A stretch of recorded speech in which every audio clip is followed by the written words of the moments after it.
At for today's vlog here, wala akong maisip na content. So ayan, bumili ako sa palengke agad-agad ng bagong alamang para gumawa ako ng sausawan ng mangga at pang-ulam din syempre. At bumili rin pala ako dyan ng taba ng baboy, pampadagdag kolesterol. Charis. So ayan, minantika ko lang yung baboy. Actually, nilagyan ko siya ng konting mantika, kaya nga lang ay lumabas palalo yung mantika niya. At nilagyan ko siya ng siguro mga 1,000 pirasong sili. Charis, hindi ganun.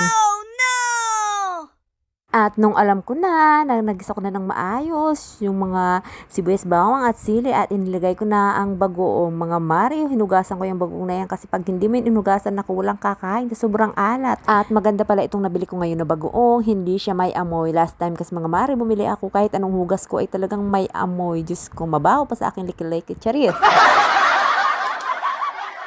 O, diba, nairaos ko na naman ang content ko for today. Diba, napakadali lang nitong lutuin, napaka-basic lang. At yung mantika na yun, hindi na natin tatanggalin yan kasi masarap din yan na ilagay sa kanin. Kaunting kaalaman po, ang tawag pala nito sa Bicol ay balaw. Naku mga mare, masarap din to nalagyan ng gata.